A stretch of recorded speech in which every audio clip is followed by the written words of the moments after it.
Hi everyone, welcome back to my channel. आज हम जिस फाइलम के बारे में बात करने वाले हैं वो है phylum aschelminthes. So without any delay let's start it. Phylum aschelminthes. Aschelminthes को हम कॉमनली राउंड वर्म्स के नाम से भी जानते हैं। राउंड वर्म हम एश्केहेलमिंथस को इसलिए कहते हैं जिस बिकॉज जब हम उनकी बॉडी को कट करते हैं तो हमें उनका जो बॉडी का क्रॉस सेक्शन दिखता है वो हमें राउंड दिखता है। दैट्स वाई हम उनको राउंड वर्म कहते हैं। अब इनके कुछ जनरल कैरेक्टरिस्टिक्स को देख लेते हैं कि वो कहाँ रहते हैं, क्या करते हैं, इन सब चीज़ों के बारे में बात करते हैं। तो सबसे पहला आपका जो कैरेक्टरिस्टिक है वो है आपका हैबिटेट। हैबिटेट मतलब वो कहाँ रहते हैं। तो वो मोस्टली जो है फ्री लिविंग होते हैं, कुछ कुछ पैरासाइट होते हैं बोथ प्लांट्स एंड एनिमल्स में। पिछले फाइलम में प्लेटीहेल्मिंथस में हमने देखा कि वो भी फ्री लिविंग थे, वो भी पैरासिटिक थे, बट वो पैरासिटिक सिर्फ और सिर्फ एनिमल्स में थे। बट एश्केहेलमिंथस में ये जो है वो पैरासिटिक प्लांट्स और एनिमल्स दोनों में है। और ये फ्री लिविंग भी हो सकते हैं, बिना होस्ट के भी ये जिंदा रह सकते हैं, और कुछ कुछ जो होते हैं वो होस्ट के बॉडी के अंदर पैरासाइट की तरह रहते हैं। अब आगे बढ़ते हैं। ये एक्वाटिक भी हो सकते हैं, दैट इज़ पानी में भी रह सकते हैं। ये टेरेस्ट्रियल भी हो सकते हैं, ज़मीन पे भी रह सकते हैं।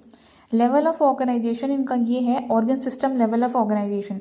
तो इनकी बॉडी में वेल डेवलप ऑर्गन सिस्टम बन चुका होता है। बॉडी प्लान इनका tube within tube body plan है, that is complete digestive system. पहली बार हमें एश्केहेलमिंथस में देखने को मिलता है एक माउथ और एक एनस, मतलब दो ओपनिंग होती है डाइजेस्टिव सिस्टम की, इसलिए इनको tube within tube body plan कहते हैं। सीलोम जो है वो सीडोसिलोमेट है।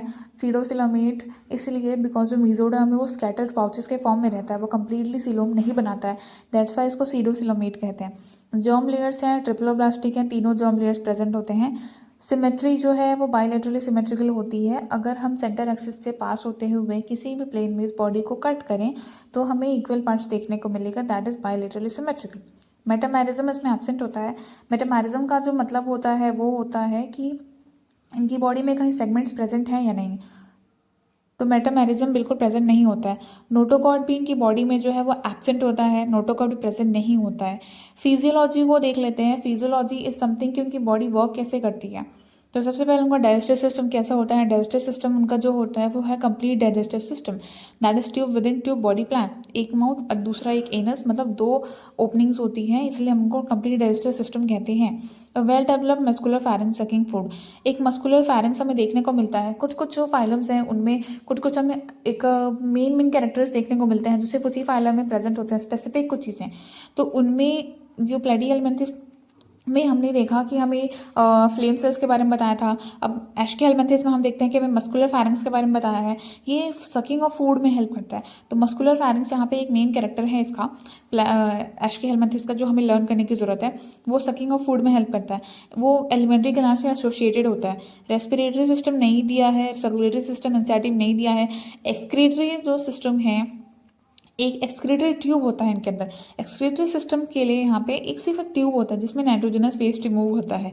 उसका डायग्राम मैं आपको आगे दिखाऊंगी। एंड रिप्रोडक्शन जो होता है वो क्या बोलते हैं कि उसमें किस तरीके से सेक्स ऑर्गन प्रेजेंट है। तो यूनिसेक्सुअल होता है, ठीक है, मतलब सिंगल सिंगल सेक्स ही प्रेजेंट होते हैं। एक बॉडी में एक सेक्स, दूसरी बॉडी में एक सेक्स, मतलब मेल और फीमेल दोनों अच्छे से डिस्टिंक्ट हमें देखने को मिलता है। मेल और फीमेल बॉडी में आराम से हम डिफरेंशिएट कर सकते हैं।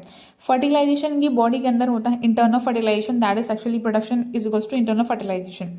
डेवलपमेंट डायरेक्ट इनडायरेक्ट दोनों तरीके से हो सकती है। किसी किसी में डायरेक्ट होती है, किसी किसी में इनडायरेक्ट होती है, ये दोनों हो सकती है। अब आगे देखते हैं। ये जो डायग्राम यहाँ पे आपको दिख रहा है वो है एश्केहेलमिंथस का एक बॉडी है, उसके अंदर एक एक्सक्रीटरी ट्यूब हमें देखने को मिल रहा है।